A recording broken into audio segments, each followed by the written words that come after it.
Holy smokes! Christopher Columbus, that is no way to address the King and Queen of Spain. What is wrong with you? Okay, so you know how we're looking for a new trade route to India, right? Right. And the Earth is round, right? Right. So I'm thinking we can just sail the other way around the planet, right? Yeah. So I set sail, right? And I reach India, right? Right. Wrong. I did not reach India. I did not. Alright, get to the point. Did you know there's a whole nother freaking continent out there? Okay, and do you think I should care about this? Why? Oh, I'm sorry, did I forget to mention there's gold everywhere? Gold?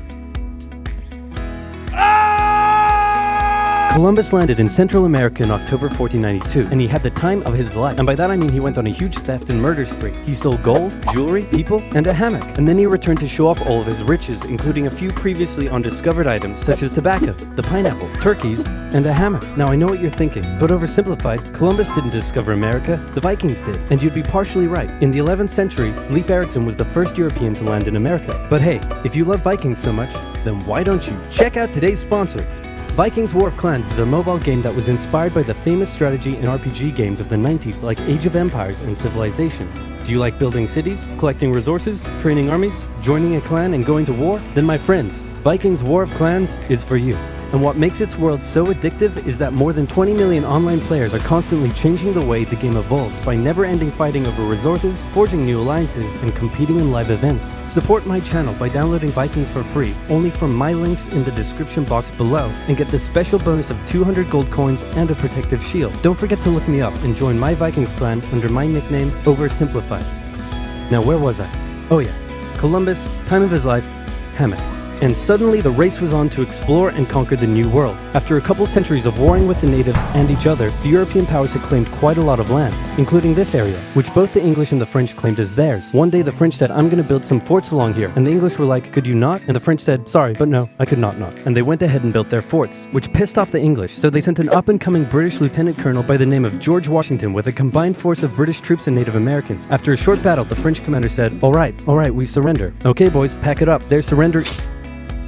Oh sorry, was I not meant to split his head open with the tomahawk? Don't worry, it's not like this will start a 7-year-long major global conflict. And what happened next was a 7-year-long major global conflict, which Great Britain won. At the peace negotiations, Spain gave up Florida, while France gave up all of its territories in North America. But Britain's victory came at a cost, a £60 million cost. They were now broke, in a lot of debt, and had to come up with some way to repay it. So they went to the colonies and said, okay, listen up. So a huge part of the war was spent protecting you from the French, and now we have no money because of it. So I'm not sure what you're saying here. Okay, so we spent a lot of money protecting you from the French, right? Right. And now we're broke. That certainly is a pickle. Listen to me. We spent all of our money protecting you, and now we need money. Can you please pay us back some money? No. Okay, we're just gonna go ahead and tax you. In 1764, Britain introduced the Sugar Act, forcing the colonists to import sugar and molasses exclusively from the British and to pay duties on them. Then a year later, they introduced the extremely controversial Stamp Act, and it worked a little something like this. Hello, shopkeep. Hello, Mr. Bungleberry. Here's the deed for your new shack. Stamp. That'll be 3 pence, please. Wait, what was that? It's the new tax. I get a stamp on any paper or documentation I make, and you have to pay for it. Would you like to see this pamphlet that explains everything? Yes, please. Okay.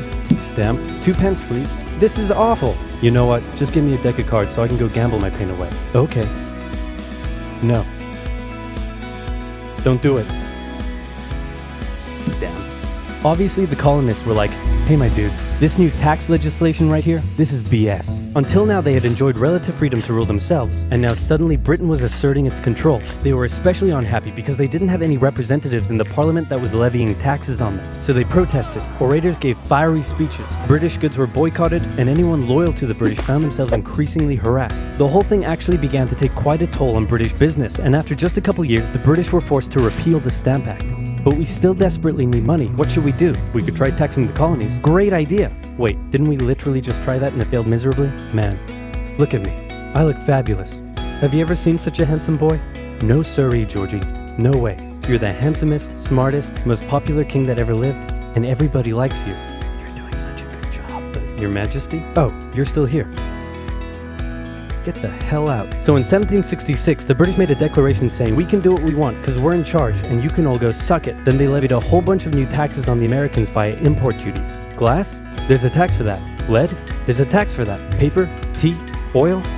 There's a tax for that. And once again, the Americans boycotted British goods, British business felt the pinch, and the British had to back down.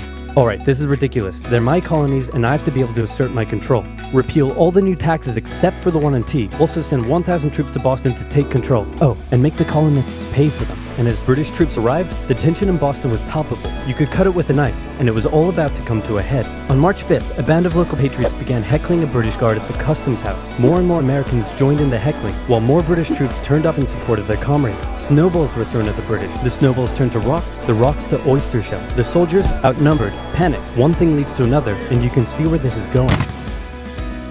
5 civilians were killed. The Patriot press throughout the colonies declared the Boston Massacre an unwarranted crime committed against the people of Boston by the cruel British, and the anger continued to grow. A British revenue schooner that ran aground in Rhode Island was burned by the locals. When it came to light that the governor of Massachusetts supported the suppression of the colonists, his house was burned by the locals. And next, the colonists would set their sights on the remaining tax on tea.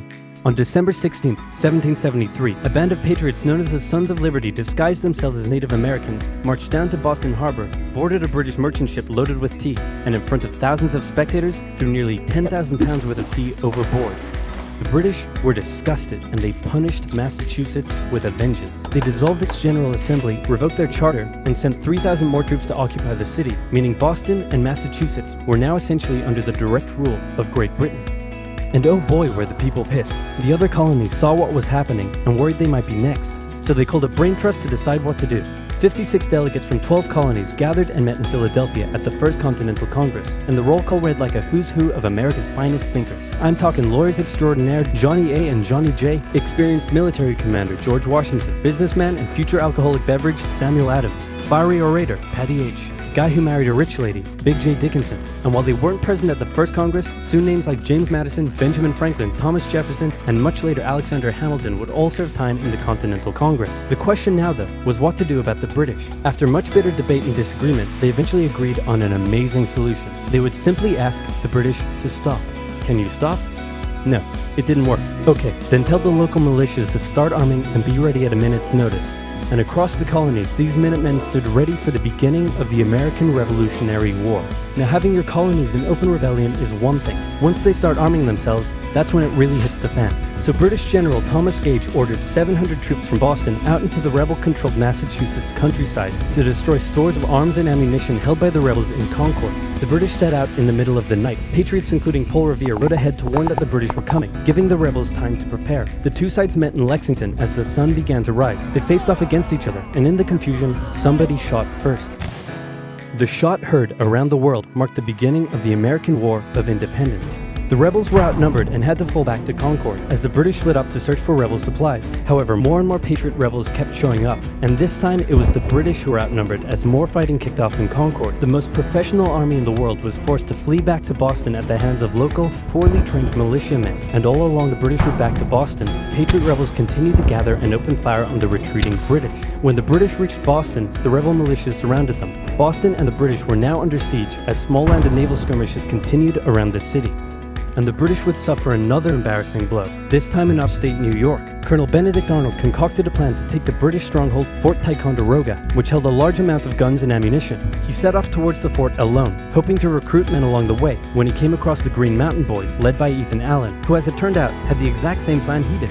So they decided to work together. But I'm in charge. No, I'm in charge. No, I'm in charge. No, I'm in charge. No, I'm in charge. No, I'm in charge. No, I'm in charge. This went on for some time, until the Green Mountain Boys threatened to go home, and Arnold had to concede. The group raided the fort at night while the Redcoats were asleep, and they caught them completely by surprise, taking the fort and all of its munitions with almost no resistance. Wow, great job, Ethan. Very impressive. By the way, what happened to that other guy we sent to take the fort? Who? Benedict Arnold. Never heard of him. Ouch. What the fuck? Nobody knew what was going on. The colonies were in open rebellion, and for now, they even seemed to be winning. So King George fired General Gage, replaced him with General William Howe, and ordered the rebellion to be put down immediately. Okay, the British are definitely going to retaliate for all of this, so we should probably put together a proper army. First, we need to pick a commander-in-chief, and I think we can all agree that that job should go to the man, the myth, the legend, George Washington. My friends, I am humbled and honored that you would consider me for such an important role. I did not expect for this. Alright, you've been showing up in a military uniform every day for the last 10 months. We all know you wanted this, so cut the crap, George. Dude. uncool. So Washington began his journey up to Boston to take command of the newly established Continental Army, just as the British made their first major attempt to break the siege. They made plans to take the high ground on Bunker Hill, but spies warned the Continentals of the British plans, so they fortified Bunker Hill and set up defensive positions on nearby Breed's Hill. The day of the battle came, and as the British advanced, a barrage of Continental gunfire was opened up on them. Twice they tried to climb the hill, twice they were pushed back. The battle lasted 3 hours until the Continentals finally ran out of ammunition and had to retreat, allowing the British to take the hill. While technically a British victory, they suffered nearly 1,000 casualties to the Continentals' 400. The colonists showed the British that this wasn't just a rebellion, it was war, and they were ready for it. But one thing they weren't sure about was why they were fighting. While some radicals were starting to throw around the I word, most hoped to eventually repair their relationship with Great Britain. So they sent a letter to King George saying, "Hey man, looks like things aren't going your way. Remove the taxes and let's be friends? I'm gonna kick your ass." Send that to the colonies. Your Majesty, your handwriting is terrible. Are you sure? Just do it. What does it say? He's gonna lick my... Gross. So for the remainder of the year, small engagements continued to occur around the colonies. The British burned down the towns of Falmouth, Massachusetts and Norfolk, Virginia as revenge for earlier anti-British incidents. These actions played right into the hands of Patriot propaganda. Overseas, the British were seen as brutes, and the French and Spanish would soon begin sending supplies to the rebel cause. During this time, there was also minor fighting going on between Patriot and Loyalist militias in the southern colonies. Benedict Arnold was still on a mission to win some personal glory for himself, so he headed up an attempt to invade Canada in a two-pronged attack. The Continentals managed to capture some British forts and the city of Montreal, but a harsh snowstorm with some smallpox on the side saw them defeated and pushed back at Quebec City, and they were forced to retreat all the way to Fort Ticonderoga. Speaking of which, remember all those guns and ammunition? Well, this guy's got a plan for what to do with them. He uses oxen to drag 120,000 pounds of artillery for 2 months through the harsh winter, 300 miles all the way to Washington and his Continental Army surrounding Boston. Boom.